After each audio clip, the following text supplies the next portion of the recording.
like to convene the Ways and Means Committee, and the first item is the minutes. Representative Olson.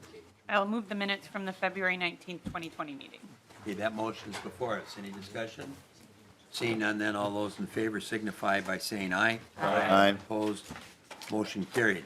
The first item of business today is the issue, and it's been debated now for a number of years, is whether inflation should be included and in the forecast, and it's currently mainly a footnote when the forecast comes out in terms of what the inflationary cost would be. There are some accounts, I think mainly in Health and Human Services, that do have an inflationary adjustment. But just very quickly, the decision not to include inflation on the expenditure side was an agreement between the Senate Majority Leader Roger Moe at the time and the House Majority Leader Tim Pawlenty. Both of them were running for governor, and one way that they dealt with a deficit that was before the legislature was not recognizing inflation. And so that helped them balance the books at the time. So it was a bipartisan agreement at the time. But since then, it's been frequently debated as to whether we should include inflation or not. And historically, before that, Mr. Marx may touch on that, we did. So the first presenter is our Chief Fiscal Analyst, Mr. Marx. Mr. Marx? Thank you, Mr. Chair, members. And you should have a folder there with two items in it that I provided. The first one has handwritten across the top November 2019 forecast MMB. And that first page in there is just to show how MMB provides the inflation information currently. This is page 8 from the forecast document from November. And if you look at the chart at the bottom of the page, you can see the line that talks about forecast revenues, projected spending, the difference, and then estimated inflation applied to projected spending. And there's a footnote that explains a little bit how it's provided or how it's calculated there. And the inflation amounts, a key thing here, the inflation amounts when we've looked at them are not for the biennium for which appropriations are being made or have already been made, but for the next biennium, the biennium that we typically call the tails. That's where the discussion about inflation has taken place. So in this forecast, it's fiscal years 22 and 23, not the years 20 and 21 for which appropriations have been made, but the next biennium out. The next page in your handout provides some more in-depth information how the calculation's actually done. In this particular chart, I've included fiscal 20 and 21, but fiscal 22, 23 are the relevant years there. And as the chair mentioned, there are some areas where the assumption is that inflation is already in the forecast. What this shows is taking the total. The first line is the total expenditures and transfers line from the fund balance, and then there are 5 areas that are backed out or subtracted before the inflation calculation is done. Special education aid in the K-12 education area, and as the footnote explains that there's already an inflation factor essentially in that because it's a cost-based formula. Debt service aid, the payment for paying principal and interest on general obligation bonds is backed out. And that's not because inflation's in it, but because there will be no inflation on that. When bonds are sold, the principal and interest are set, and they're not going to change because of inflationary pressures. Capital projects is also backed out, and this is a similar one. The capital projects line is paying debt service on appropriation bonds, and then also is the cash, if there are cash appropriations for capital projects are in that line. Again, there would not be inflationary pressures because those amounts are already known. Then managed care and long-term care in the Health and Human Services area.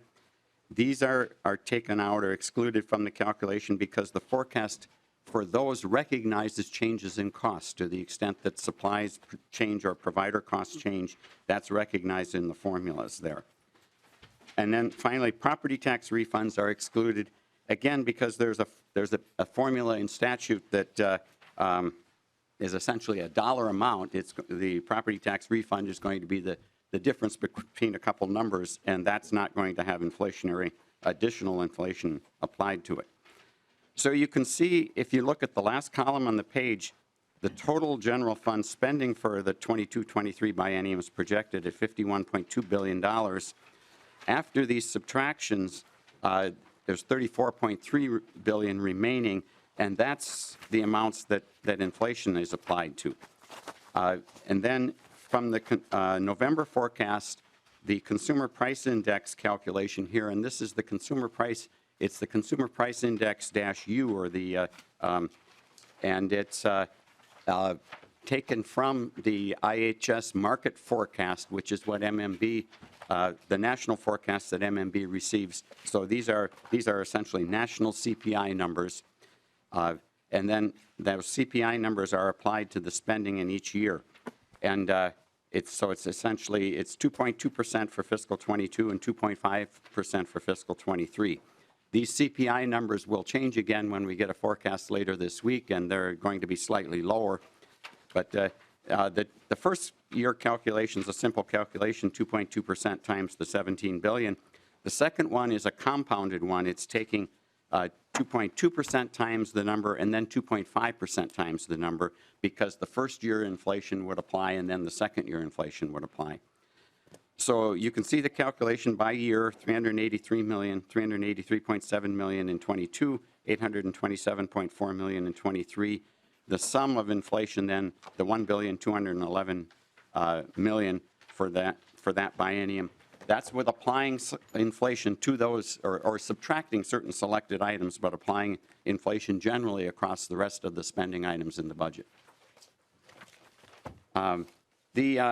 The third page in the handout, I provided some consumer price index information, some history on consumer price index information from 1960 through 1990s, every 10 years, and then from 2000 to 2024 are the annual numbers.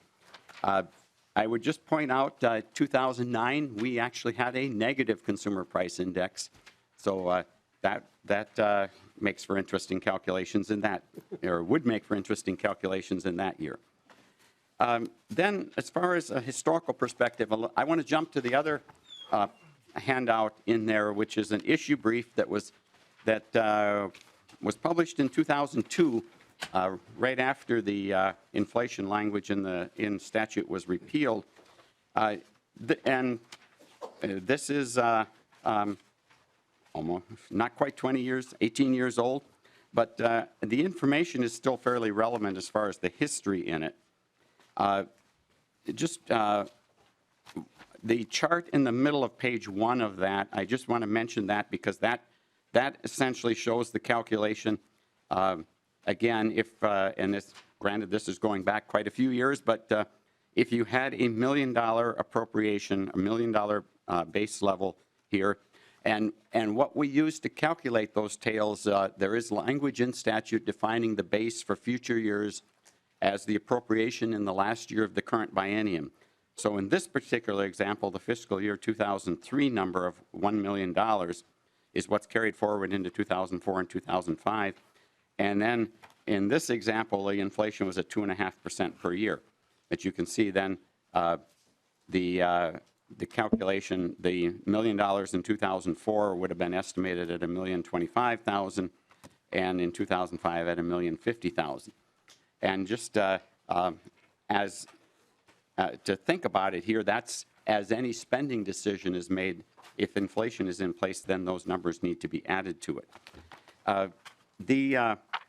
In this handout, then on page 2, is a list of the dates of forecasts, and inflation was actually added in the forecast beginning in the November 1991 forecast. The language in statute requiring inflation was not in statute until the 1994 session, but the Department of Finance then, the the former Department of Finance, now Minnesota Management and Budget, started adding it in forecast beginning in November of 1991. And you can see the inflation percentages, and then in the last column you can see the dollar amounts for each year. The years November 1993 through November 1996 were complicated by an additional factor, and this was one of the results of having inflation in the forecast was that the forecast in the out years or the tails years was not balanced in those years, and the compromise at that time to try to get it balanced was that there were caps added into various formulas or to various bills.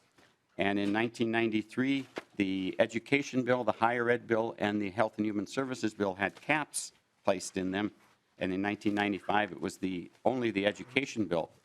But those caps were absolute statements that the appropriations for education or higher ed or health and human services in the tails years would not exceed a certain dollar amount.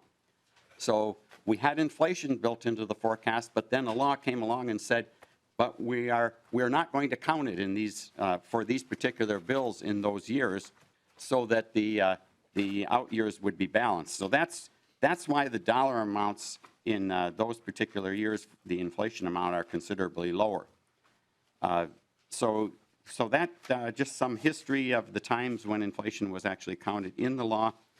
On page 3 of that issue brief, at the end of the last paragraph, I just wanted to read a statement here which kind of embodied one of the conflicts with this.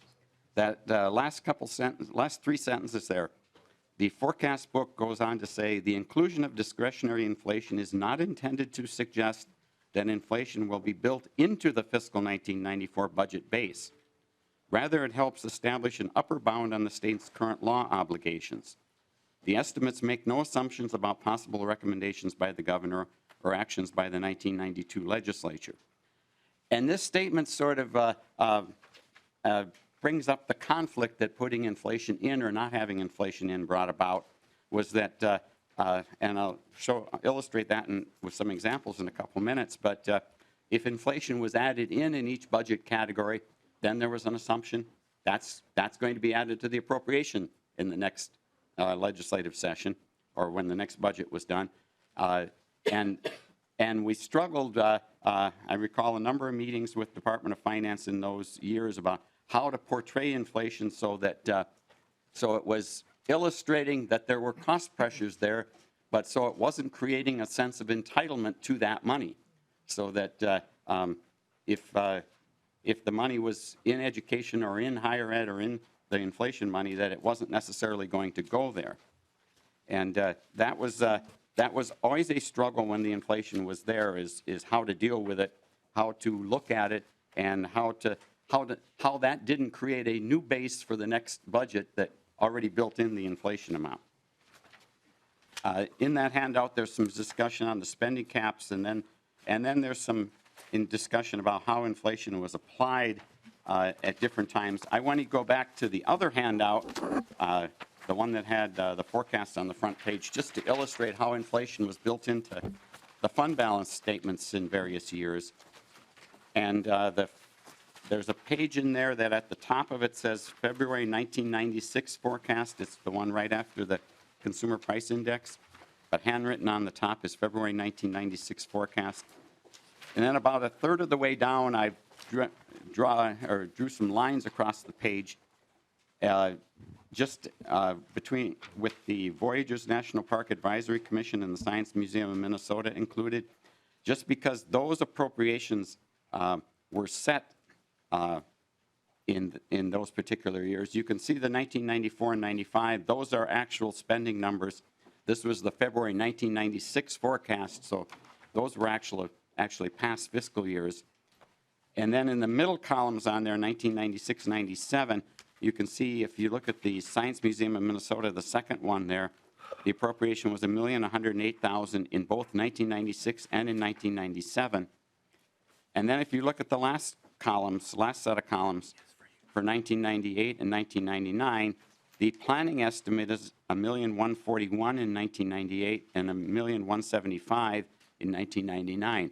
That was simply taking the $1,108,000 from 1997 and adding the planning estimate inflation to it. And the same is done for the Voyageurs National Park Commission. So it actually added it to each line item in the fund balance and did that kind of calculation. And you can see how that could create an assumption that our base for 1998 is $1,141,000 and our base for 1999 is $1,175,000.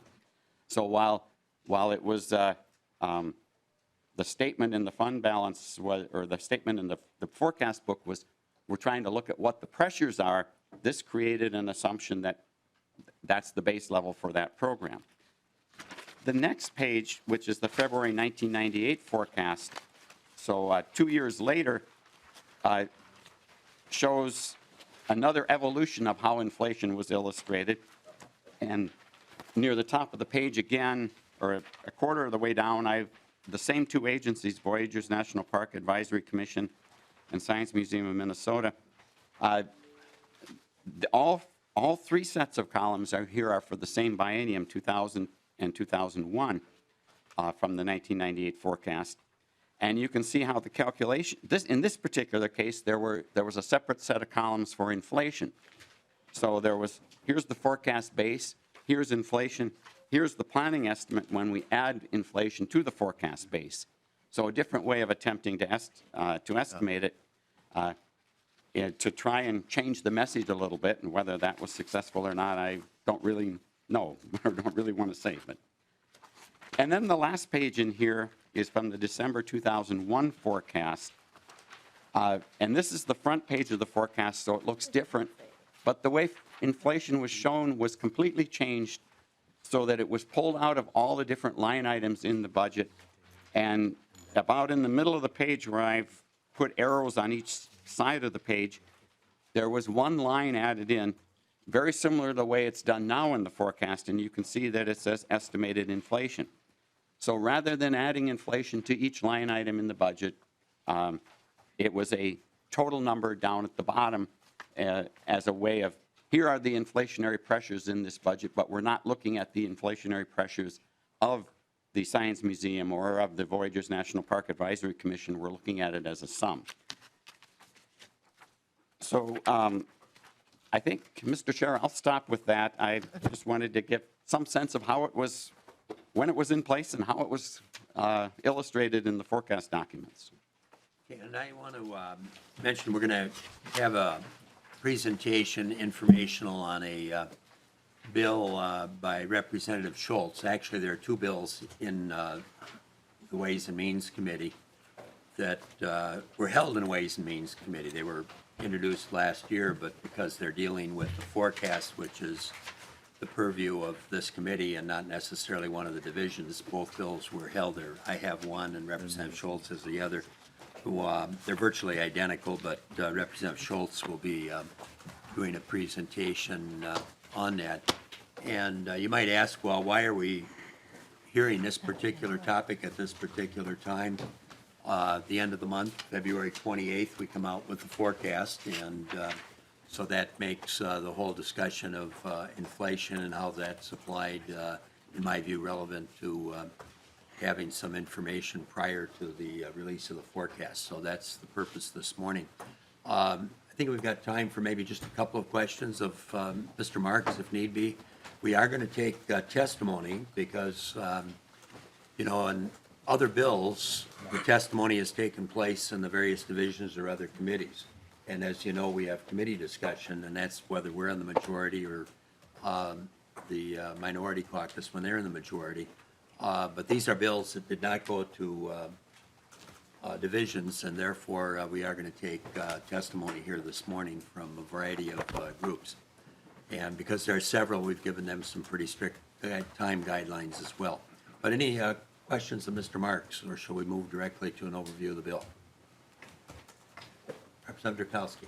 Thank you, Mr. Chair. Thank you, Mr. Marx. Mr. Marx, have there been similar, you know, certainly inflation could be applied to the state budget, as you've outlined has been attempted or done in the past, to look at the growth needs of government, have past legislatures looked at the impact of inflation on families and their ability to pay taxes? Mr. Marks? Mr. Chair, Representative Drazkowski, I'm not aware, I'm sure that has been done. I'm not aware of formal reports where that's been stated, but I am sure various groups have looked at that. I don't know that the legislature as a whole has. Thank you, Mr. Marks. Mr. Chair, Drazkowski. I think that would be a great discussion for us to have, too, if we're going to look at the inflationary needs of the government. It would be good to look at actually the inflationary realities that the people paying for the government have, and certainly a good bill for us to look at as well. Thank you, Mr. Chair.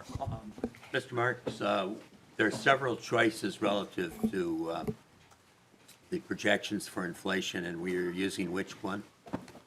Mr. Chair, this uses the Consumer Price Index, and that's the Consumer Price Index is what's been used all along when inflation has been calculated, or when the various calculations have been done by MMB in the budget documents.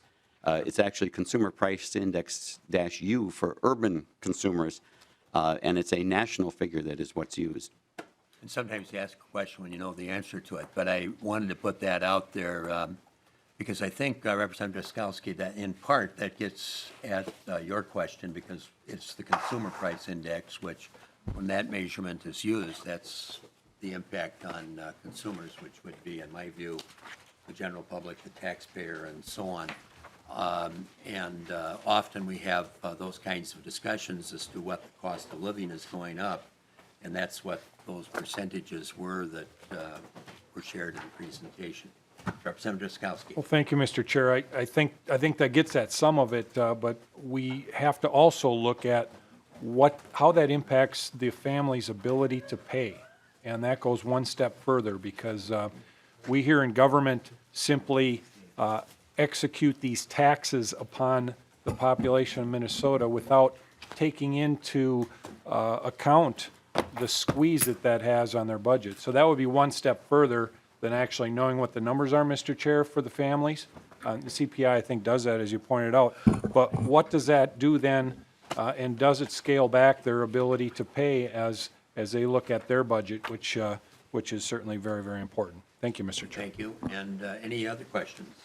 Representative Torkelson. Well, thank you, Mr. Chair. Thank you, Mr. Marks, for being with us today. You may not be willing to answer my question, but you've been around here a long time through these changes in how we incorporated inflation. You know, one of our jobs here is to produce a balanced budget. In your estimation, does including inflation in these numbers make that job more difficult or easier? Mr. Marks. Mr. Chair, Representative Torkelson, it would add more spending, which makes the budget harder to balance in general. Thank you. Any other questions before we move to the bill? Representative Vogel. Thank you, Mr. Chair. And Mr. Marks, I'm curious, these are really complex assumptions that are made, and there's a number of them going into it. If we're going to add inflation, I'm just curious, has there ever been what I'd call a post-mortem done on the projections? In other words, we get the February forecast, and my experience has been that even the February forecast, looking at the end of that fiscal year, there tends to be a lot of variation between what was expected and what actually happened. So one of my concerns is adding more variables to this process could actually make it harder for the legislature to come up with answers than it already is. So the question is there an analysis being done going back not only last year but the years before to see even how close the February forecast comes to the end of that fiscal year? Mr. Marks. Mr. Chair, Representative Vogel, there is the MMB is required to provide that. I'm trying to remember the name of the report, but I think it's the Forecast Disparities Report or whatever, which is some analysis of that. But I think the kind of the ultimate measure of the inflation, in a sense, is so what does the legislature actually do? And so if inflation is if the CPI is 2%, And when the legislature enacts a budget, it increases most appropriations by 2%. Apparently, it made the decision to go ahead and recognize that. Now, if the budget times are tight, chances are there aren't going to be 2% increases. So there are other factors that drive the decision probably as much or more than inflation actually would when the forecast or when the budget is actually enacted as compared to the forecast. So I'm not sure there are any good answers to the question. Those are some thoughts, I guess. Representative Vogel? Thank you, Mr. Chair. Well, my point is that, you know, I've seen fairly large fluctuations even in that 3 or 4 month period between the February forecast and the actual 6/30 fiscal year end.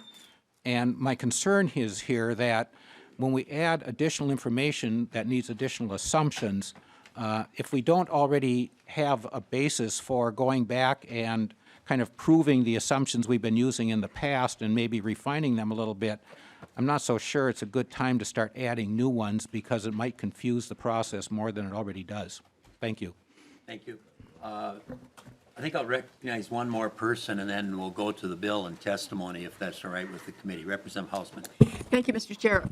The other side of this is, and I'll be anxious to hear the testifiers, perhaps they will give us some information about this. I wonder when it started, what we hear from both the systems of higher education and the systems of K-12 education. They give us the history, and they show how we're falling behind, how we've fallen behind significantly in, if inflation were factored in, they would be at a different level of state revenue. And when higher ed has that cutback from the state, they have to turn to tuition paid by the students.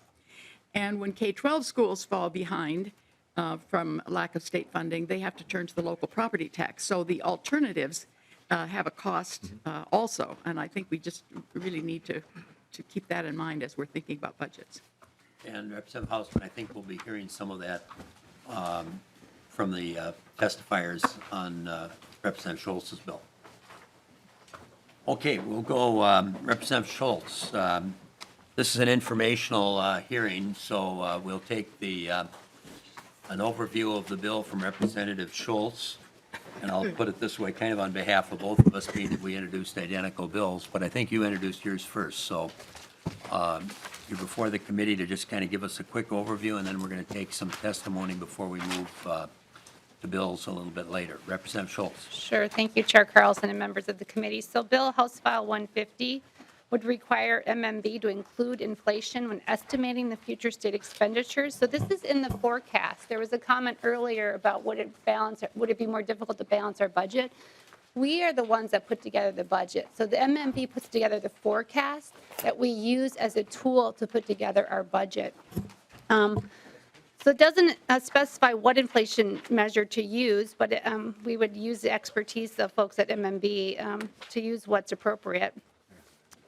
And I want to mention two things. In your packet, there's a comment by former Minnesota finance commissioners, and I'm going to quote some things from that document.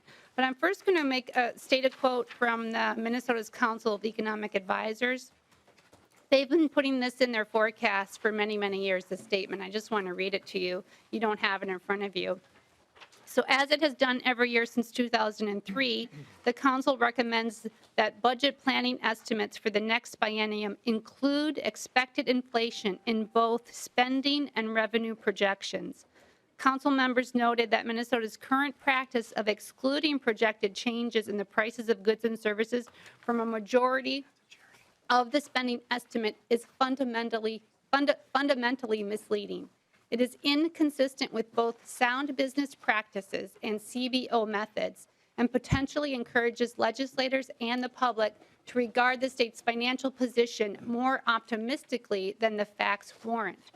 The omission of inflation in the spending estimates in the November 2019 budget and economic forecast understates the cost of current services as provided by law in 22-23 by roughly $1.211 billion.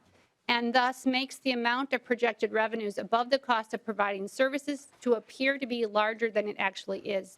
This distortion will increase if inflation accelerates from current levels. So that is from the Council of Economic Advisors, very respected members of academia and industry. And the column from the former commissioners who have served under Republicans, DFLs, and independent governors have said that the forecast simply serves as a reference document for the elected officials who are responsible for making appropriate decisions. It is naive to think that arbitrarily ignoring inflation pressures in the forecast will somehow control state spending. In fact, such a distorted picture of the upcoming budget period actually impairs the ability of the governor and legislature to make responsible long-term financial decisions. Further, the lack of accurate data on future financial conditions undermines public accountability for those decisions. The revenue forecast is developed by projecting changes in such economic factors as income and prices, which generate income and sales tax. No changes in tax rates are included in the baseline forecast because that's up to the governor and legislature to decide upon during their deliberations. Similarly, spending forecasts reflect the future costs of existing programs before any changes that might be agreed upon by the governor and legislature. Just as family budget planning considers both expected wage and heating cost increases, including inflation, the state budget forecast cannot pretend that forest rangers are not going to get raises or that the price of asphalt will not change. Whether or not inflation costs are fully funded in the subsequent budget is a separate policy question for the governor and legislature.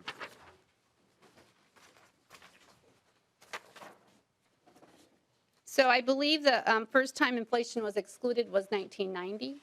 I believe Peter Hutchinson was the commissioner of finance at the time. And then the case that Chair Carlson mentioned in 2002. So currently we put it as a budget line. We don't put it in every budget line as inflation. And I think we should really seriously consider changing the methodology so we have more transparency and the public is well informed about what our actual budget surplus is rather than misrepresenting our revenue accounting for inflation and not representing our spending accounting for inflation.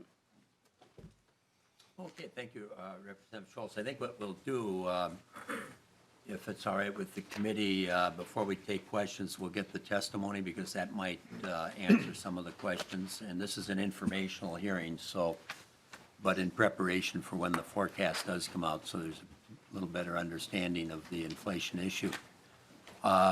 So we'll start a list if people have questions, and let's jump to the people that are here to testify.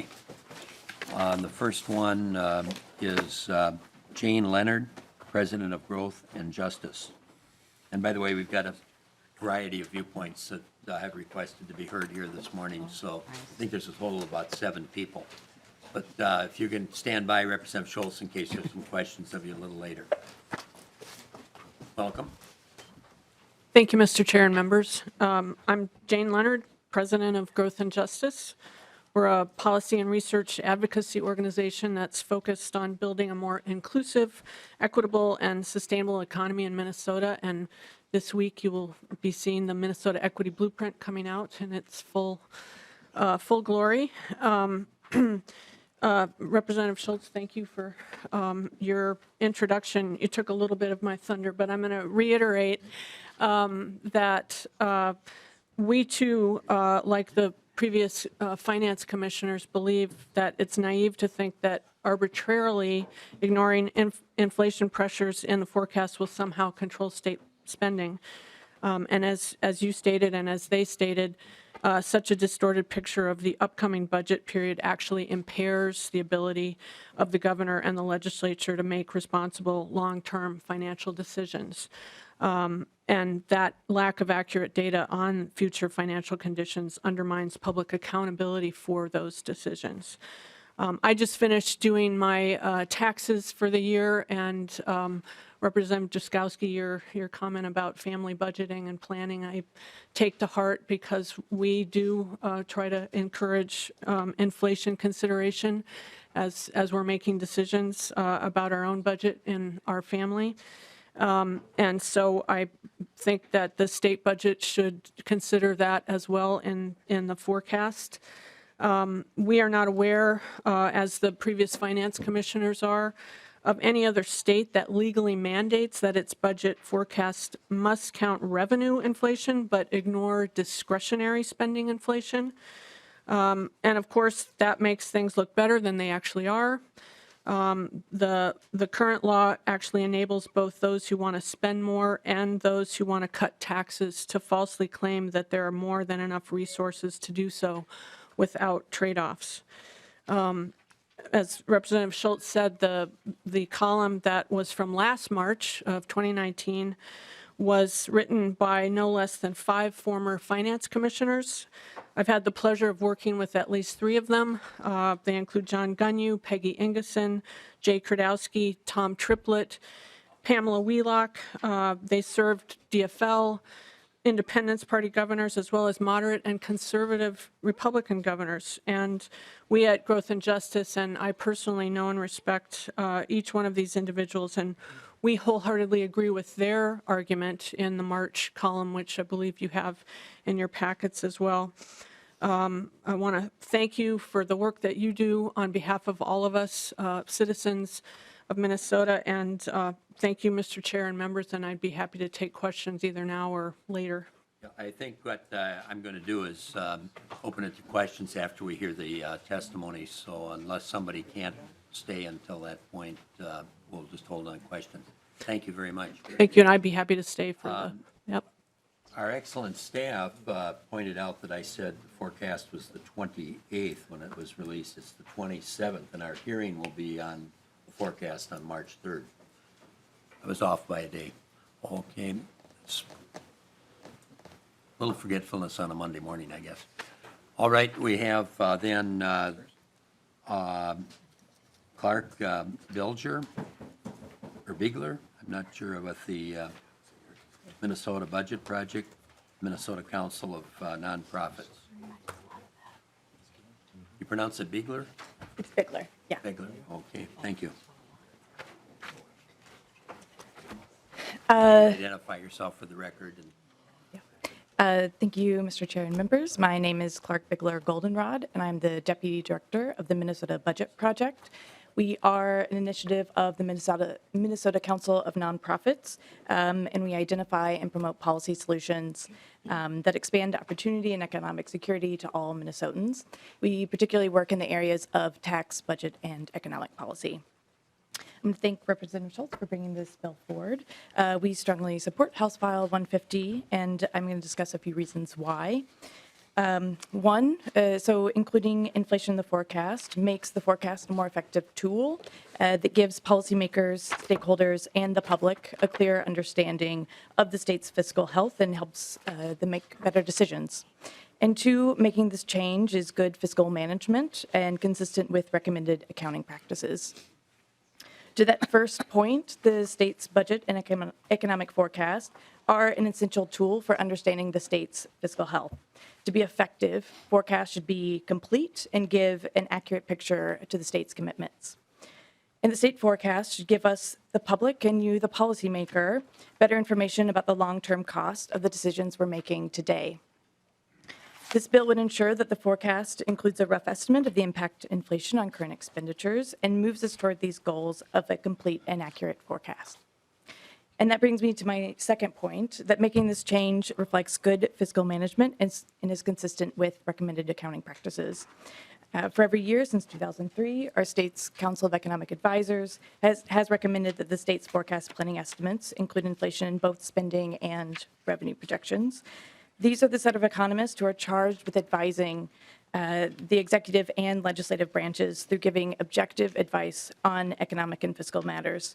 They note that our current forecast methodology is, quote, inconsistent with both sound business practices and CBO methods. This change contained in House File 150 has also been recommended in reports such as the state's bipartisan budget trends study commission, which was charged with ensuring budget stability back in 2009. That commission recommended that financial forecasts should be based on current law and inflation or deflation of both revenues and expenditures to provide an accurate planning perspective. And it's also important to note what this bill would not do. It does not make any budget decisions itself. The legislature still has to approve an inflationary increase in a program or services spending, but you would have the necessary information to help you make more well-informed decisions. Putting together the state budget is an extraordinary task, and it makes sense to use all the tools available to support policymakers, stakeholders, and the public to put their best ideas forward. Thank you for the opportunity to testify today, and again, we're pleased to see the committee is taking time to consider this policy. And I should have added when I was recognizing you, Goldenrod. Thank you very much. And we have now Scott Croonquist with the Association of Metropolitan School Districts. Welcome. Thank you, Mr. Chairman and members. My name is Scott Croonquist with the Association of Metropolitan School Districts. We represent 48 districts that enroll just about 1/2 of the public school students in the state of Minnesota. You're a resident of what community? Well, actually formerly of New Hope, Mr. Chairman, but had the pleasure of being represented by you for many years and recently moved, actually. So Well, I'm moving on as well, but I heard that, yeah. but I'm going to stay in the same house. Well, thank you, Mr. Chairman. Pointing out that you were a constituent, but Yes, a longtime constituent, but unfortunately no longer. Well, thank you, Mr. Chairman. Thank you, Representative Schultz, for bringing this important issue forward, and really appreciate the opportunity to share a few comments. The chairman highlighted the change in 2002, but I want to back up even 1 year prior to that, because another very significant change was made in 2001. That year, the legislature and governor decided to do away with what was called the general education levy, and instead have the state assume responsibility really for funding education through income and sales tax collections. And then, of course, the following year, the change was made to remove inflation from the expenditure forecast. And so what I'm going to do is just highlight how that has impacted school districts. And now I can't say that there are no other factors, because certainly there have been other factors over the years, but we think those two changes have had a significant impact on our school districts. I also recognize that there are a lot of different topics you could talk about, whether or not it's which measure of inflation you should use, and I'm not going to get into those. But since 2003, so right after those two changes were made, the general education formula has lost significant ground to inflation. In fact, it would be $639 per pupil higher today had it kept pace with CPI inflation. Now, granted, total education spending, if you were going to add in things like pupil growth, and the fact that we now have 40,000 more students in our public schools than we did back then, or if you're going to add in things like full-day kindergarten that have been added since then, or early learning programs, or facilities maintenance, or local referendums that have been approved by taxpayers, if you're going to add all of that in, then yes, it's gone up by more than inflation. But the general education formula, which is the single most important revenue stream for our school districts, has lost significant ground to inflation. At the same time, the special education cross-subsidy, and for those of you that don't serve on the Education Committee, that refers to the shortfall in our special education program, the amount that revenues are falling short of expenditures. That's currently over $700 million a year.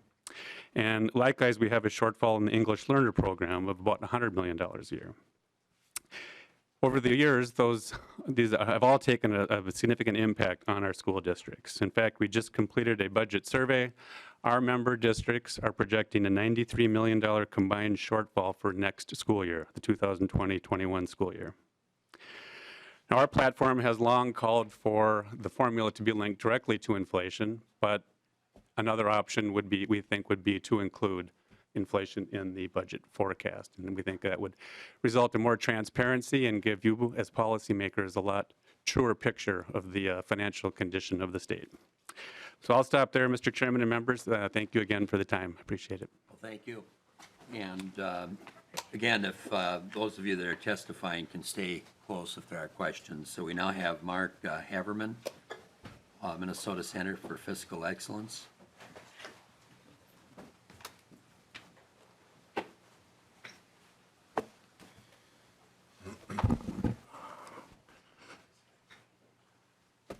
Thank you, Mr. Chairman, members. My name is Mark Haveman. I'm the Executive Director of the Minnesota Center for Fiscal Excellence. Appreciate the opportunity to talk about this morning. This is a topic that we have studied and written about for many years, first in 2005. And over the course of years, we quickly discovered that this is a much more complex issue than how it usually gets portrayed in the newspapers. How you go about it is just as important, if not more important, than whether or not you do it. And that good arguments do exist on both the pro and con side. We came at this issue from the standpoint of neutrality, asking what perspective introduces the least amount of bias into the budgeting process. We concluded then, and we still do, that the practice of keeping it as supplementary information rather than formally including it in the forecast, but giving it a much higher discussion profile than currently exists in the economic forecast, best serves this objective. Let me quickly give you 3 reasons why this is the case. We believe this is the case. First and most importantly, despite the claims to the contrary, the economic forecast is also very much a budgeting tool. It's not just a reference document, and thereby introduces its own potential for its own type of intellectual dishonesty. The House fiscal brief that I believe Mr. Marx passed is something I'm going to be quoting from here. Planning estimate inflation has also been a tool to provide more flexibility for a governor and the legislature in assembling a new budget. The inflation creates a cushion of several $100 million that is already counted as spending in the budget forecast. Now that several $100 million is $1.2 billion today, which is a very comfortable cushion. Including inflation enables a lot of spending on brand new or expanded government programs without ever having to properly recognize it fiscally to taxpayers as new government spending. And that new and expanded spending may have tails that actually far exceed inflationary projections going forward. Second, government has the ability to manage inflationary pressures in what is by far its largest purchased input, both with respect to the design and delivery.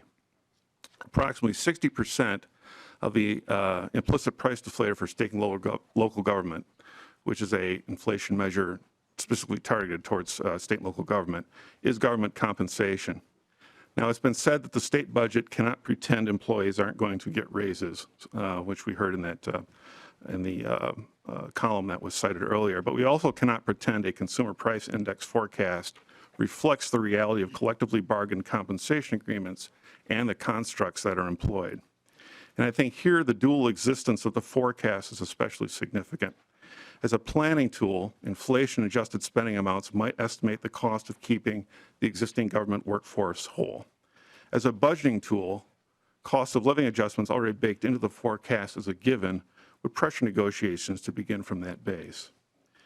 And finally, contrary to claims, we believe including inflation does not communicate the, quote, real cost, unquote, of state commitments and government services. Rather, it communicates some sense of the cost of how these services are currently provided under the existing laws and rules. It's really the cost of maintaining the status quo. Inflation then makes it easier to preserve current methods and practices when new ideas and strategies may be needed. All that said, this is a very important issue and a very legitimate issue that needs attention. And we do believe this issue does deserve a higher profile in the information provided in the economic forecast than it currently receives, which, as Mr. Marx identified, was largely a number and a footnote. It deserves more discussion than that. A bigger discussion of the areas of government spending that are and are not included, inflation measures used, and where some of the greatest inflationary pressures in government do exist and why they do exist is important. To conclude, Mr. Marx, I think, if I can maybe paraphrase him a little bit, said it's always been a sort of struggle to figure out a way to illustrate the importance of this, but not demonstrate a commitment to it. And I think keeping it as supplementary information, but raising its presence in the economic forecast is the appropriate way to go about that. Thank you, Mr. Chairman. Thank you. And we now have John Phelan with the Center of the American Experiment.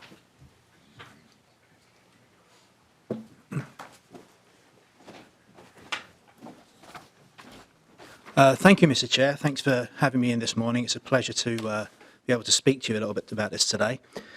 My name's John Phelan. I'm an economist at the Center of the American Experiment. We're a think tank based in Golden Valley. So I just want to give some kind of background and context to this discussion. One of the things that we should know about is 2 things are really important. Firstly, inflation is low and expected to remain so. Inflation's a problem because it erodes the purchasing power of a unit of currency over time. At high rates of inflation, it can do so over short periods of time. Even at low rates, it can do so over long periods. But this is not Weimar Germany, it's not Zimbabwe, it's not Venezuela, it's not even America in the 1970s, when inflation hit 13% in 1980. Since 1983, inflation in the United States has averaged 2.7% annually. In the last 10 years, it's averaged 1.6%.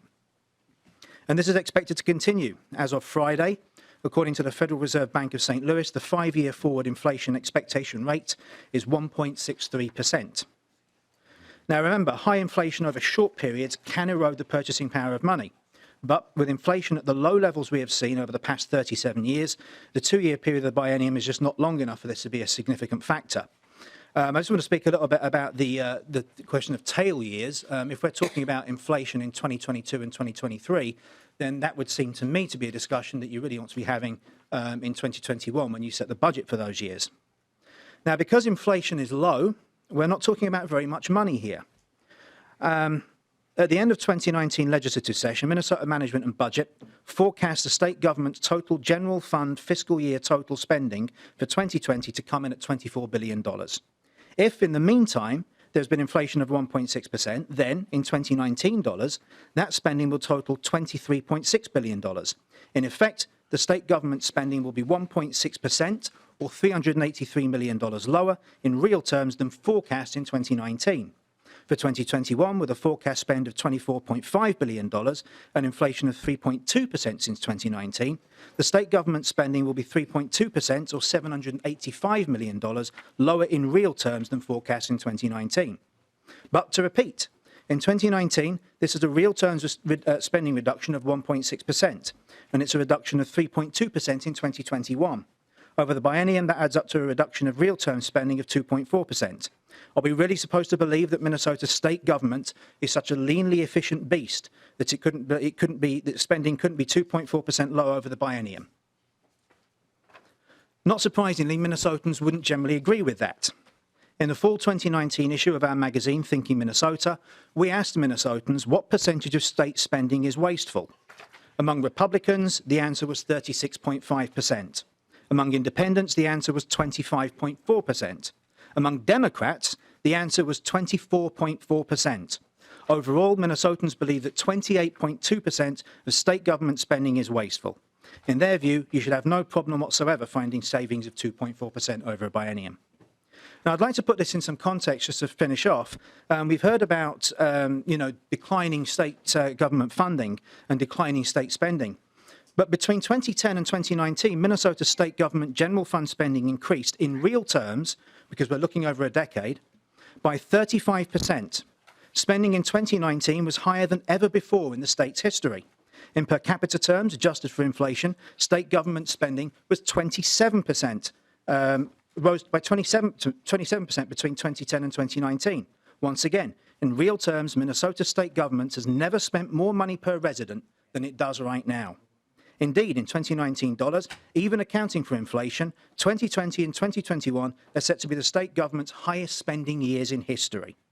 When we look at the fiscal years 2022 and 2023, the numbers from the budget and economic forecast show that even accounting for inflation, those years will set new records for state government spending. So again, I would say the idea that savings of 2.4% over the biennium are unthinkable and just doesn't add up. Thank you very much. I'm happy to stick around and take some questions. Okay, we're going to have questions now, and maybe how many people have a question? Because we wanted to limit the time to some degree so that we're sure to get. We've got several bills on the agenda. We do have the room until noon, but I would prefer to get done before noon so that the room can be cleared for other committees coming in. So it looks like we've got 4 people at this point, now 5. Okay, Representative Hertaus. You had your hand up earlier, and so I asked you to wait until we got done with the testimony.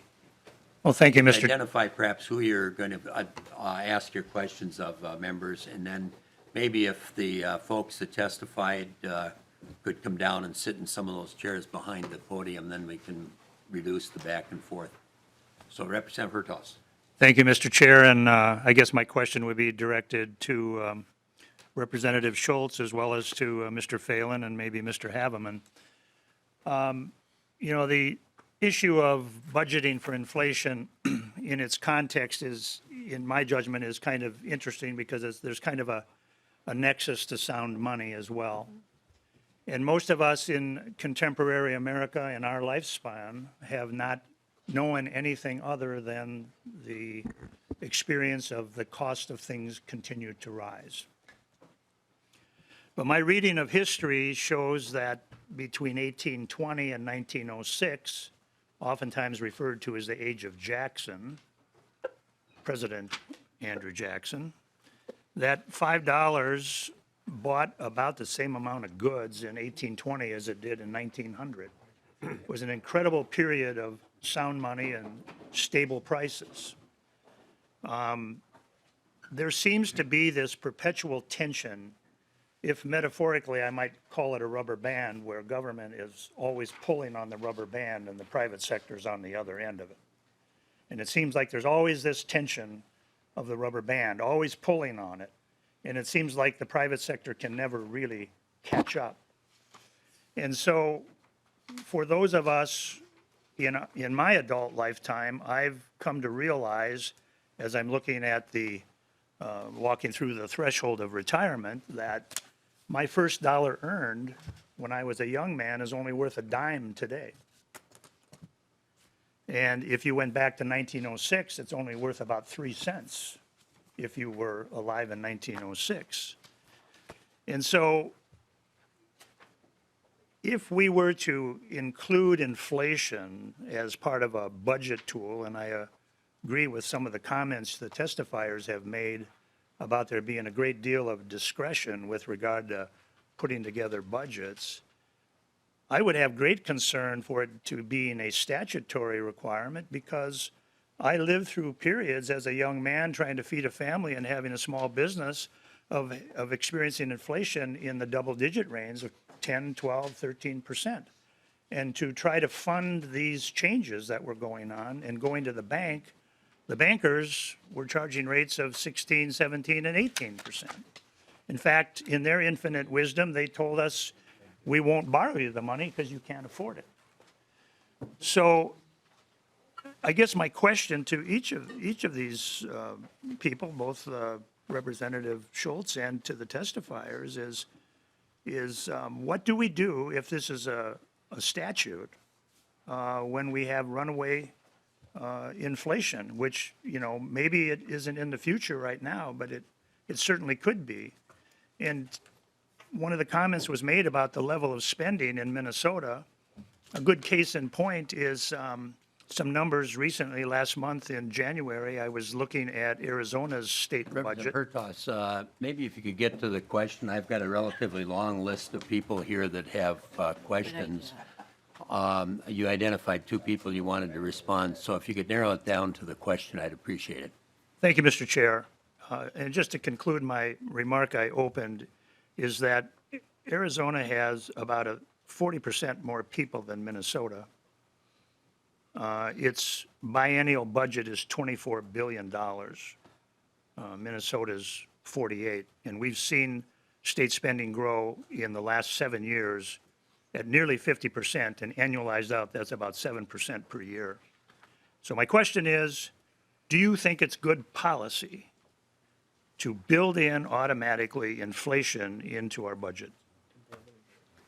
Representative Schultz. Chair Carlson, Representative Hertaus. Well, this is in the forecast. So we want to have a tool to help us build our budget.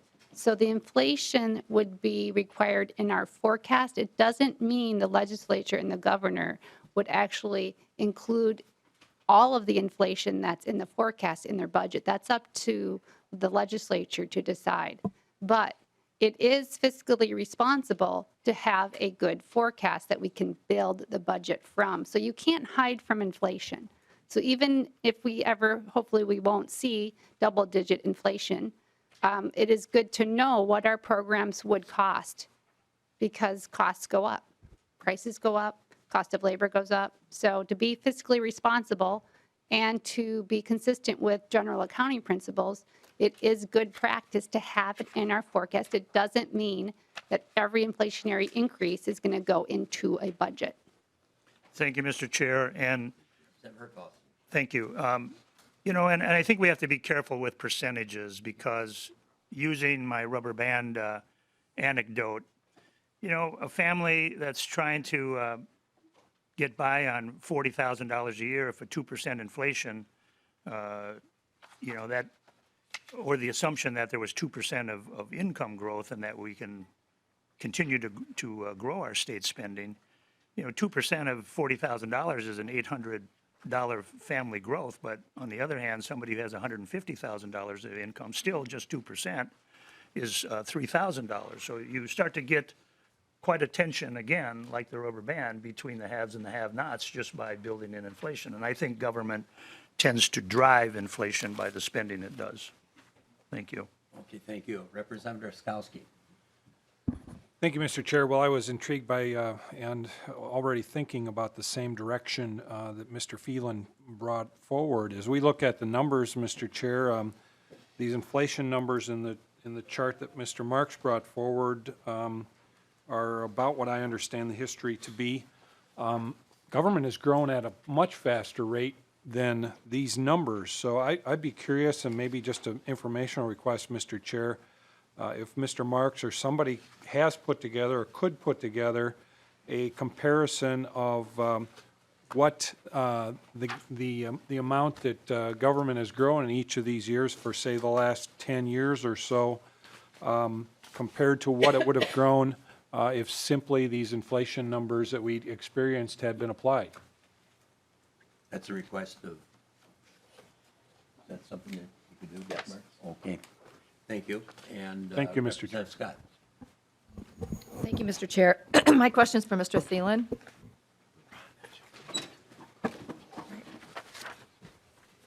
Mr. Phelan. Thank you, Mr. Chair. So recently, my husband and I went over our budget, our monthly budget, and we discovered, you know, there might be a cheaper cell phone plan out there. And so we did some checking around, and we found that we could save about $100 a month. And so my question is, if this bill is adopted, does that act as an incentive or disincentive for government to find savings going forward? And maybe they don't even look for that now, I don't know. I think that at some time we've had, in the past, we've had some sort of incentives for those sorts of savings. I don't know how often they're applied in law, but just what your thoughts are going forward if this bill's adopted as far as government kind of shopping around and finding the best deal for the taxpayer. Yeah, I think there's an element of that, certainly. Like I say, we're not talking about, I mean, this isn't the 70s, you know. We're not talking about huge amounts of money here. So if you say to, you know, to Department X, you know, well, inflation has raised these prices of the things that you need to purchase by, you know, 2% or something. So you need to find 2% savings somewhere else. I mean, I don't think that's the most difficult thing in the world for government. It's certainly difficult, and just to go back to a point that somebody made earlier, if you asked, you know, a low-income family, they'd struggle with that because inflation disproportionately impacts low-income families. But I don't, yeah, I mean, absolutely, this would be something that I would think a state government department should be able to deal with. And if a state government department is really going to say, look, we are so efficient that we cannot lose 2%. You know, we can't cut 2% anywhere. You know, I can't imagine the level of efficiency that would take. If that's actually true, I would applaud them all. I don't buy it, frankly. I don't think most people buy it. I think it takes a huge stretch when you look back, you know, at things like MNLARS, where we spent $100 million on a driver's license system that didn't produce any driver's licenses. You know, when you look at things like DHS as a constant problem, just hemorrhaging cash. I think it's absolutely, it just beggars belief, the idea that you couldn't find over the short period with the low inflation rates we have these kinds of problems. And if we did have the inflation rates of the, you know, mid to late 1970s, like I say, where we're talking up to 13%, I think that this would be a fairly small problem then in the grand scheme of problems that you would have to deal with. Chair Carlson, may I answer that question? Representative Schultz. Thank you, Chair Carlson. So we do have CPI measures, chain CPIs, that actually substitute smart goods and services in a basket. When there are cheaper alternatives, you can put them in the basket. So there are CPI measures that would account for your question. Okay, I'm going to, we got 3 or 4 more people. Representative Creashaw, you'll be the last one, and then we're going to move to the bills, but there's still some in front of you. Representative Scott, were you done? Yeah, sure. Okay, we're, Representative Dabney. Thank you, Mr. Chair. And I think this is actually a question for Professor Schultz. Help me out here. Okay. Mr. Phelan has focused in on, well, for one biennium, the inflation is really kind of immaterial. And I did a little math, which is always dangerous. But since 2002, when we dropped inflation out of the budget forecast for much of the state budget, simple addition, so on an uncompounded basis, the CPI has increased 39.2%. And of course, in people's lives, they don't live 2 years at a time, they live in an overtime. So is focusing on just what this would mean for one biennium the appropriate way to look at this, or should we be thinking about how the lack of accounting for inflation compounds over time that Minnesotans look to us for services? Do you want to be Dr. Schultz or Representative Schultz? Just Representative. Just Representative Schultz. So we do look at the effects of not counting inflation. So when we look at the higher education budget, for instance, something that I know pretty well, we can see what the trends are without inflation and with inflation. And because we haven't incorporated inflation into our appropriation to higher education, just like K through 12, you can see a huge difference. And that burden falls on families and local school districts and students in terms of higher tuition and higher costs. So we just shifted that burden of state responsibility to families. And so when we don't account for inflation in our forecast, we don't have a real sense of what we should be budgeting, what's appropriate to be budgeting to maintain the same level of services and education that people expect from the government. So where I don't think we're being very fiscally responsible by not talking more about inflation and the effects. So it would behoove us to do more discussion like some of the testifiers have mentioned, but also we do need to look long term, not 2 years, but in the tails, 4 years out when we're looking at our forecasts. So we have a sense of, do we have money for new programs or do we have money to reduce taxes? So I'm kind of tired of hearing we have this huge surplus when we don't account for inflation, and I think it would change a lot of our discussions here at the Capitol if we were more responsible. But in terms of Mr. Phelan's discussion about our overall state spending, our state budget increasing, you have to account for per capita spending of state spending. So per capita, our population has grown over time, and so our budget is going to grow just because our population has been increasing over the last 30 years. Thank you, Mr. Chair. And Representative Schultz, you make a good point about the transfer of costs. A few years ago, I was out door knocking in a suburban area and went to the door, and it was at the time when the state was withholding 40% of K-12 funding to school districts to help balance our budget because we were neither willing to cut spending to balance the budget or increase taxes to balance the budget. So instead, we made school districts pay for it by withholding their funding. And the school district that I was door knocking in had actually had to go out and borrow from banks in order to make cash flow. And the door opened, and I could see 2 tweenish girls in the background, and Dad was there at the door, and we got talking, and I mentioned this school district's experience with the 40% withholding of K-12 funds. And he said, yeah, you know, it's nuts. I had to go out and buy laptops for both of my girls because the school district doesn't have enough textbooks. Exactly your point. We'd cost shifted a small tax increase to instead be a large purchase of laptops for his girls so that they could do their homework and advance in their K-12 studies. Thank you very much. Thank you, Mr. Chair. Representative Schultz, in your opening comments, you made reference to the Council of Economic Advisors. And I might remind you that in every year subsequent to that statement being included in their forecast, it's been roundly disregarded by a bipartisan manner. And so I just want to make sure that you're reminded of that. When you talk about structural balance, and that was one of the things that has been brought up by Mr. Marx, I have a question for you, and I do have a brief follow-up, Mr. Chair, if you'll indulge me. You talk about planning estimate inflation versus a structural balance, which we in this room talk about frequently with regard to the budget that we set on a biennial basis. So how do you reconcile planning estimate inflation in your mind as an economist versus a structural balance which we are by Constitution obligated to provide to the state of Minnesota? Chair Carlson. So we do have to balance our budget as a state. We can't operate like the federal government and run a deficit and accumulated debt.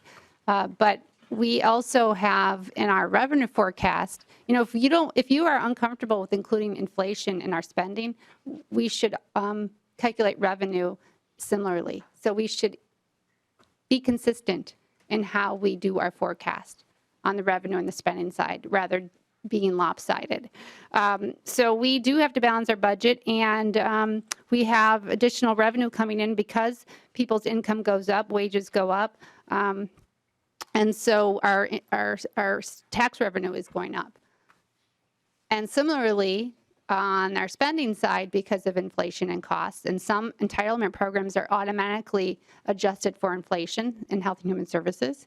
But we don't do that across the board. So because it's a planning tool, a forecast, doesn't necessarily mean that that's how our budget is going to be decided. It's just better information for us going forward, so everyone doesn't think we have a large surplus that we should be spending on more, since it's one time, and a lot of that could be accounted for inflation. So I just think it's fiscally responsible for the legislature to get the best information possible from the forecast. Mr. Chair. Representative Albright. Thank you, Mr. Chair. Well, I couldn't agree more with you on that point, Representative Schultz, because we don't literally have much money on the bottom line in this current session. So I would agree that we shouldn't be looking at appropriating money for new programs. Based upon what you just said, I think it would be incumbent upon us to take a look at one other item that is typically forgotten in this equation. Family incomes, when they put their budget together on an annual basis in terms of where they're going to go for summer camp, how they're going to pay for, clothing for their kids, whether or not there's enough money on the bottom line to pay for the monthly expenses, they go based upon what the salaries are going to be for that year. They understand that over the course of that year, things might necessarily go up in terms of the cost for the goods and services that they need. And so there should be a reckoning to government in terms of we should not understand that everyone is going to get a pay increase, that subsequently we will extract some of that for the benefit of government services that we and others might think deemed appropriate. I'm reminded of the fact that since 1964, even when you include the growth of population, which oddly enough is going down in the state of Minnesota, pursuant to the census upcoming, the growth of government has gone up by 500%. But yet the growth of incomes has not kept pace with that, which leads me to suggest to you that we are growing government at a pace that is unsustainable for the citizens of Minnesota to pay for. When you talk about government programs, we have to be reminded of who pays the bills for those programs.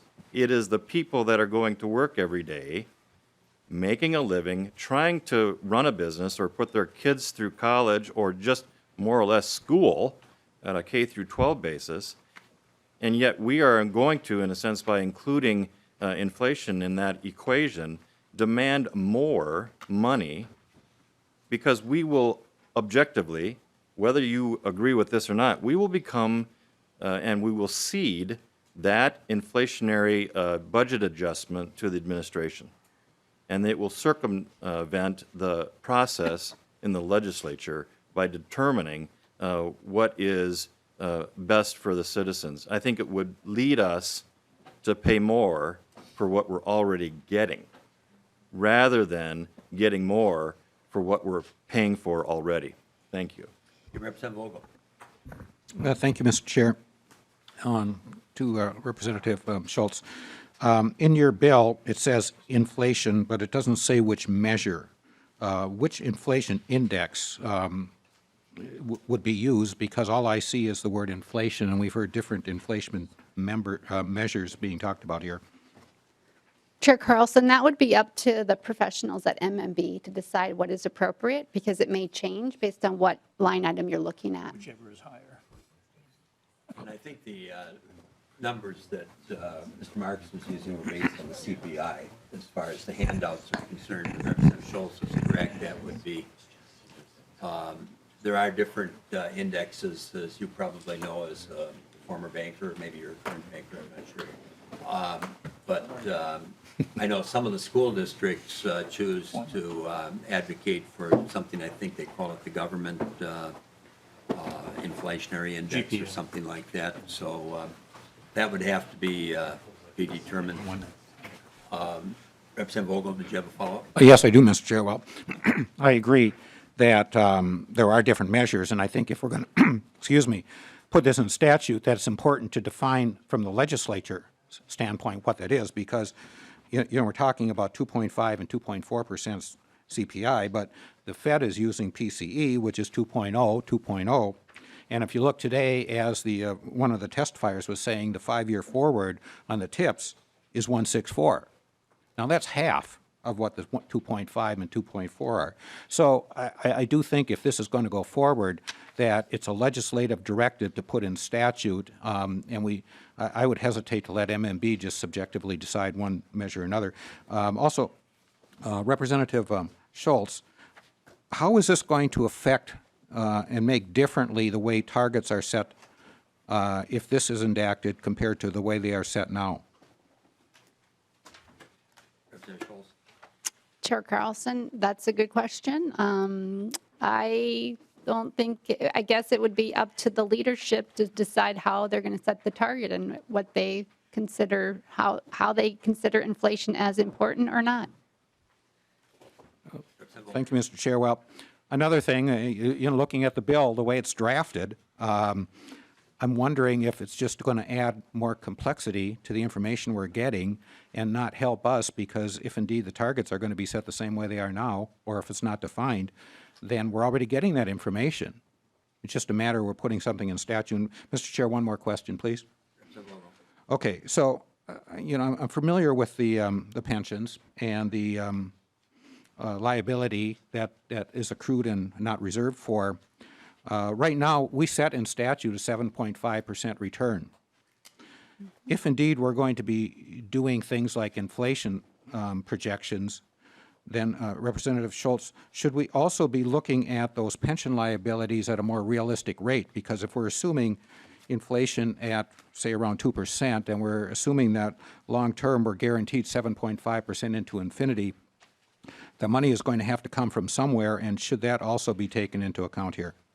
Chair Carlson, so I believe you're talking about our MSRS pension system, and they look at the rate of return. They also have cost of living adjustments, and they have changed those over time, and they have looked at the rate of return to make sure it's reasonable and that pension is funded. So I think that we should be fiscally prudent in all aspects, not just our forecasting, but also in requirements for the MSRS system. But I think that The way we currently account for inflation is one line item, and Mr. Marks can correct me if I'm incorrect, but I think it would be better in cases to have that for programs for every line to have what the inflation adjustment is, like we had done before 2000. Well, Mr. Chair, just to follow up, the reason I bring up these three questions is that we're making a simple little change in statute, and yet we're affecting a whole lot of other things, and I just don't think this is ready for prime time. If we're going to be making changes like this, I think we have to look at it holistically, not with just simply saying we're going to add inflation on 1.110. Thank you. No, we're not in prime time right now, Representative Vogel. As I mentioned at the beginning, this is informational. I think the word inflation, and we can double check, I think was what we did in the past, but I'm not positive. That's that we can correct, check. Chair Carlson. This is reverting back to what we did before 2000. I mean, it's being acknowledged, we didn't put in a specific index, but it was inflation. But good discussion points. Representative Keyshaw, you're the last one. Thank you, Mr. And then we'll go to the bills. Thank you, Mr. Chair. And my question is and a clarification. I'm not necessarily going to call Mr. Croonquist back up, but as I heard this, and I think this is an interesting discussion, it's not going anywhere. It's for information only. But as we talk about the education realm, of course, we have the categoricals and we have many of other things. And so what I find, and the reason this probably won't go anywhere, is we always hear about inflation anyway. Every time we talk about a budget in our finance committee, people are going to bring that up anyway and talk about it, as well as all the other terms that are out there. And the biggest reason why I think we'll have issues with this is legislators don't like to tie their own hands. They like to move things around and take care of things as they come up with. We see that with transportation scarcity funding. We see all sorts of things that happen in the education. So I don't know that we can easily get to just a inflation index for just the basic state aid when we have all these other categoricals. So I think there's lots more discussion to be had on this. This is an interesting conversation, but as you've noted in bold and caps, it's for information only. It's not going anywhere. Okay, very good. Representative Schultz, thank you. Thank you. And we're going to move on. I'll just say that this was in preparation really for the forecast, which comes out on the 27th. And there will be references in the forecast to inflation, so I wanted people to have a better understanding of what some of the issues are. The first bill that we have up is Representative Stephenson. Representative Olson. Mr. Chair, I move the Jobs and Economic Development Finance Division report for House File 1424. Okay, and that motion is before us now. This is a motion that ultimately the bill will be going to the Judiciary Finance, so this is another one in that category of motions that ultimately will lead to re-referral. So I have the authors available if there are questions. Other than that, we'll just take the motions if there are any questions. Oh, excuse me, I didn't adopt the division report. This is, but we have to adopt it first, So that motion is before us. Any discussion on the division report? Representative Torkelson. Well, thank you, Mr. Chair. Just want to make sure this bill is coming back to our committee eventually. Yes, the next three bills come back to our committee. Thank you for that clarification. So any further discussion on the adoption of the division report? Seeing none, then all those in favor signify by saying aye. Aye. Opposed? Motion carried. Representative Davis isn't here, but I did pause. Okay, we have the bill now before us. Representative Wilson.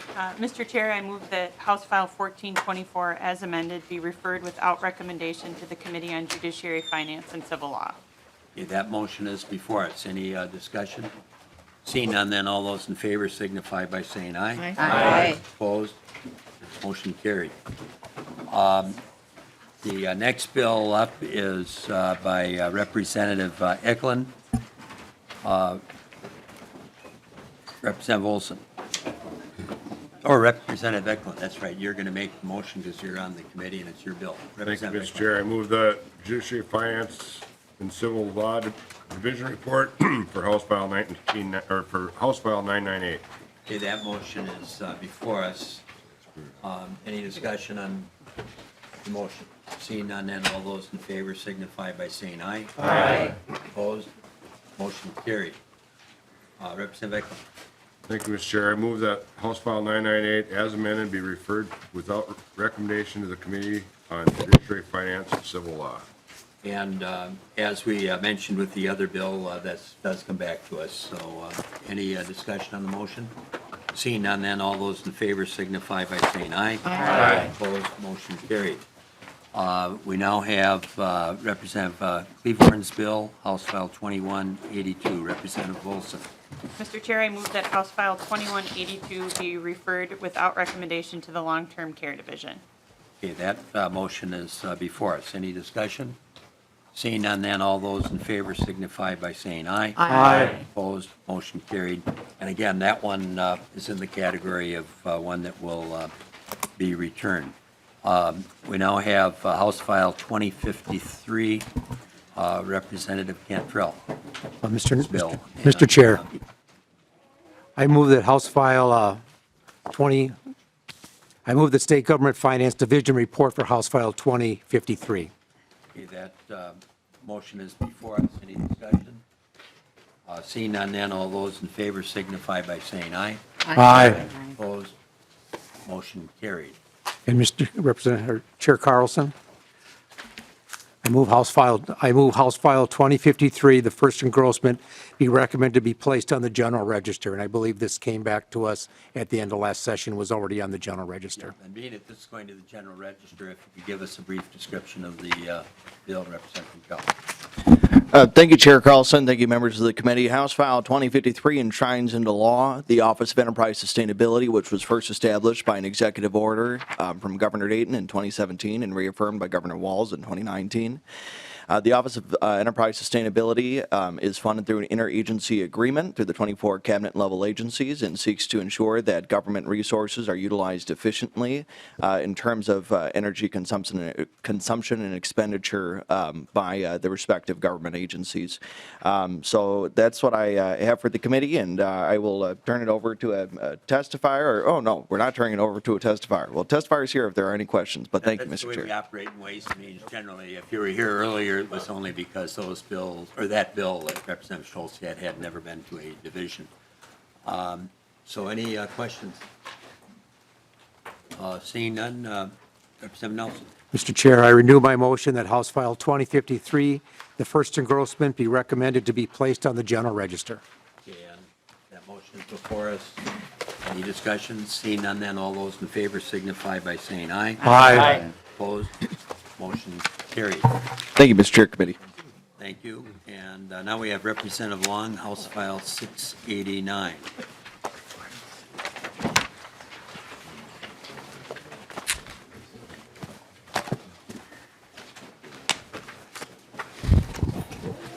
Representative Long, you want to make a motion? It's your bill. Yes, Mr. Chair, and committee. I move House File 689, first engrossment, be recommended to be placed on the general register. Okay, the motion is before us. If you could explain the bill. Thank you, Mr. Chair. This bill is a technical fix to a bill that passed the House in the Public Safety Omnibus last year and did not pass the Senate. The Sentencing Guidelines Commission acted on that bill in the interim, and so they have implemented a 5-year presumptive probation cap. Last year, this was broadly supported with bipartisan support, including from Minority Leader Garofalo, Representatives Poston, West, and Hamilton. The Sentencing Guidelines Commission was unable to make one change, which sets up a bit of an anomaly where there are certain crimes, criminal vehicular operation felonies, that have a 5-year probation term where the gross misdemeanor crime has a 6-year probation term. And so this bill is simply fixing that. In terms of fiscal impact, this would have a positive fiscal impact for the state because it would reduce some prison terms from revocations of probation. Okay, any discussion on the bill? Representative Albright. Thank you, Mr. Chair. Representative Long, point of clarification on this. Is this an across-the-board cap on stays for sentencing? Representative Long. Mr. Chair, so the underlying bill, which we amended in Public Safety Committee, did have a 5-year probation cap. That's not what this bill that's in front of the committee is. The Sentencing Guidelines Commission acted under their own authority to create a 5-year presumptive probation cap. We're not taking up the overall question here today, but they had this anomaly that we're trying to fix, and that even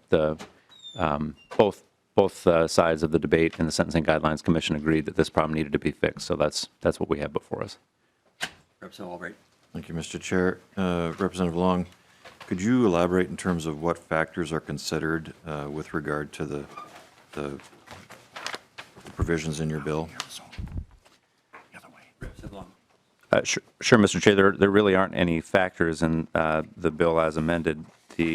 All that we're doing is for certain criminal vehicular operation felonies, we're reducing those the maximum probation term from 6 years to 5 years to bring those in line with the felonies that the Sentencing Guidelines Commission acted on this year.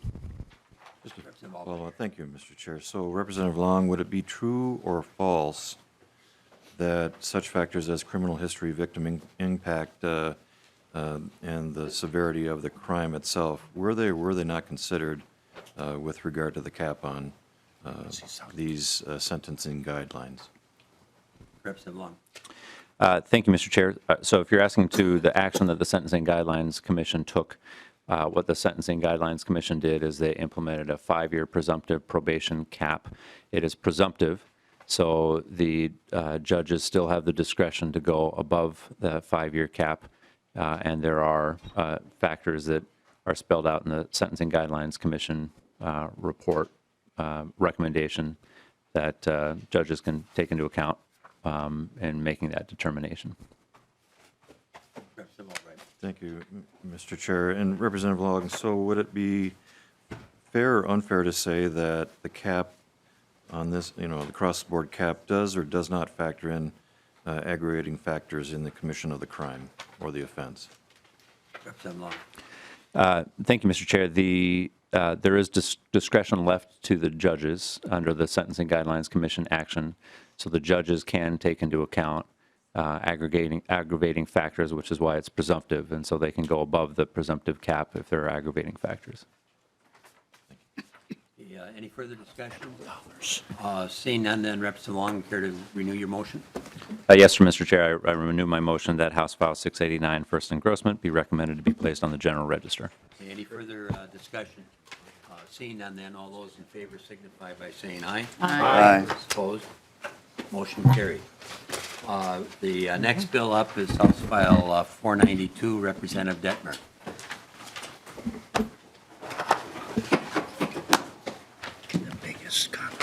And I'll be recognizing Representative Torkelson to make the motions, but just this was the bill that we did have scheduled at an earlier meeting, and Representative Dettmer, I think you were working on an amendment, and so requested it be laid over, and so now it's before us again.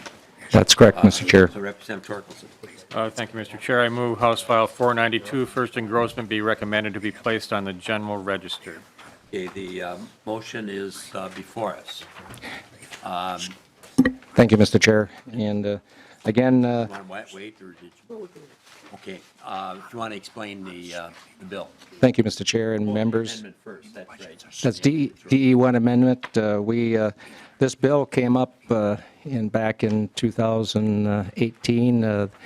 The accident occurred in 2016, so the parents, my constituents, have been very anxious to get something done here in the Capitol.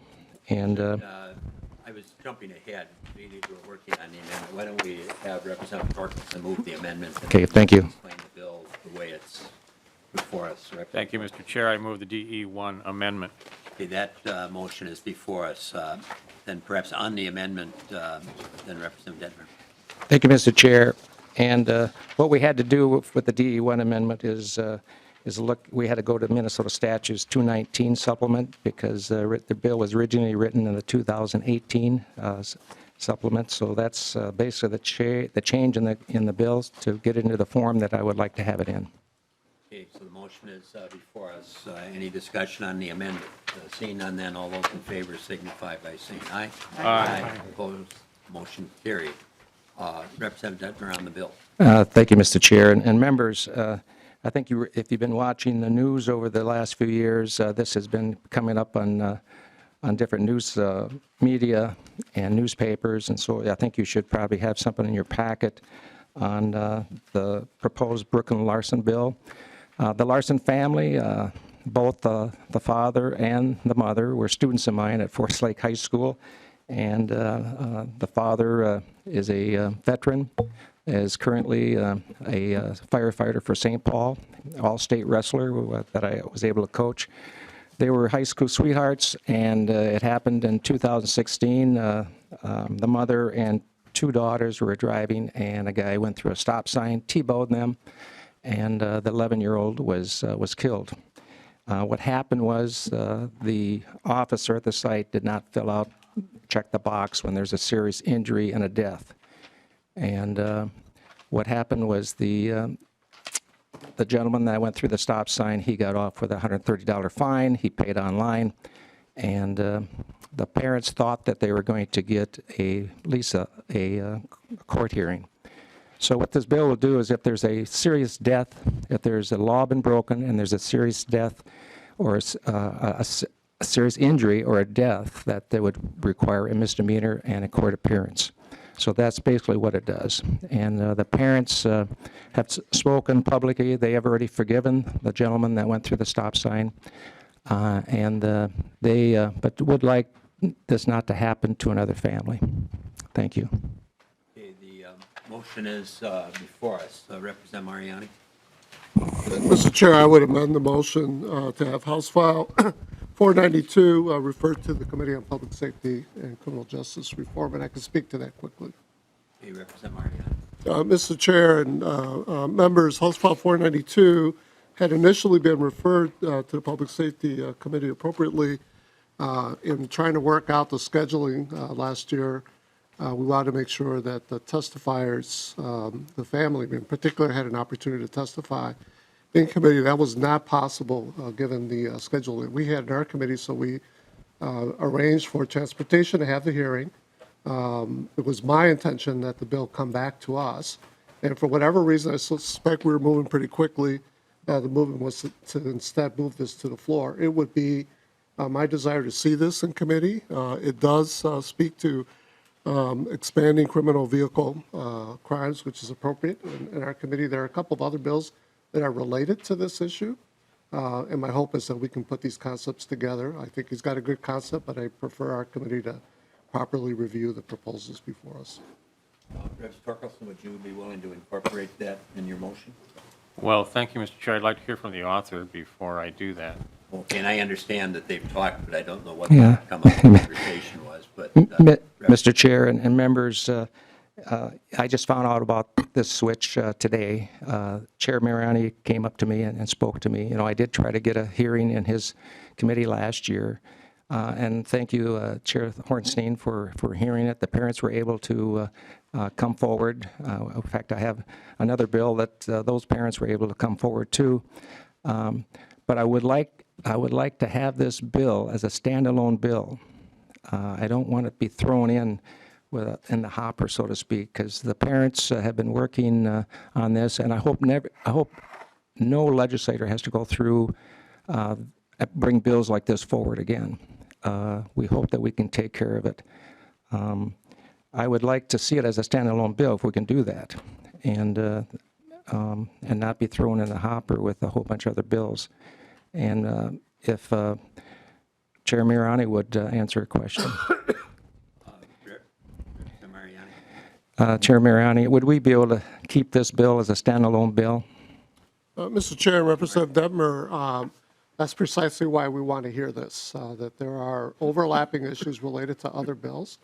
What I don't want is for our committee to send competing concepts to the floor of the House, but rather to have a comprehensive coordinated strategy related to these kind of offenses and tragic outcomes. If that means that we're able to send a bill out independently, then we can certainly do that. But, I really can't answer that question until the committee puts together the technical pieces that overlap relative to several other bills. Representative Heinzman has a related bill, and Representative Considine has a much bigger comprehensive bill that we did pass last year to the floor in the form of the Omnibus Committee. So I want to make sure that we're not creating the opposite proposals relative to a number of these bills. So it's appropriate that our committee look at those together. And if it makes sense for us to move them separately, then we'll certainly do that.